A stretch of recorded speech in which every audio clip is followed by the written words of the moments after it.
Mafia Atiq और उसके भाई अशरफ की मौत की चर्चा हर जुबां पर है। पुलिस की मौजूदगी में सरेआम हुई अतीक की हत्या पर लगातार सवाल उठ रहे हैं।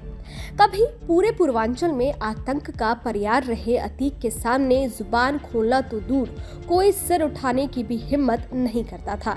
अतीक की दबंगई और उसके सियासी रसूख का अंदाजा आप ऐसे लगा सकते हैं कि 44 साल में अतीक पर 100 से ज्यादा मुकदमे दर्ज हुए, लेकिन वो अभी तक केवल एक केस में ही दोषी पाया गया और इस केस में भी अतीक को दोषी साबित करने में 17 साल लग गए।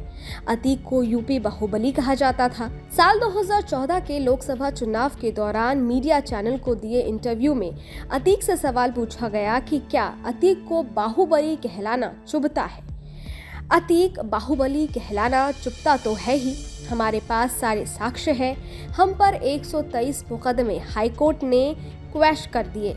यह खबर तो चलाई जाती है अतीक पर 100 से ज्यादा केस है, लेकिन ये खबर नहीं चलती कि अतीक पर से 123 मुकदमे क्वैश कर दिए गए।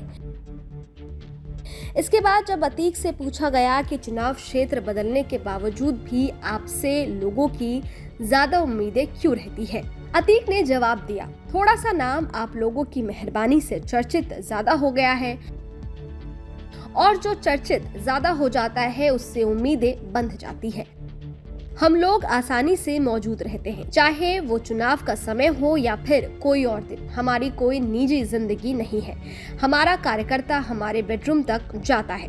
अतीक से जब पूछा गया कि सभी राजनीतिक पार्टियां एक दूसरे पर आरोप लगाती हैं कि चुनाव में ये पार्टी बल का इस्तेमाल करती है, लेकिन सभी में ऐसे प्रत्याशी होते हैं, अतीक ने जवाब दिया कि सभी पार्टियां मजबूत और जिताऊ प्रत्याशी ढूंढती है।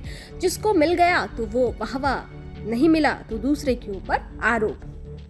सब ऐसा आदमी ढूंढते जो कम से कम जनता के बीच जाना पहचाना हुआ नाम हो। तो नाम तो हमारा आप लोगों ने जनवा दिया है, इसलिए हमारी पूछ होती रहती है।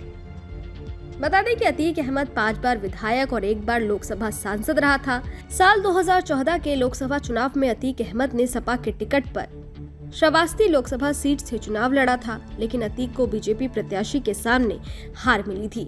इससे पहले अतीक ने साल 2004 में इलाहाबाद की फूलपुर सीट समाजवादी पार्टी के टिकट पर चुनाव जीता था। साल 2019 में अतीक ने निर्दलीय के तौर पर वाराणसी से चुनाव लड़ा था, लेकिन वहां भी उसके हाथ हार लगी थी। Bureau report, news nation.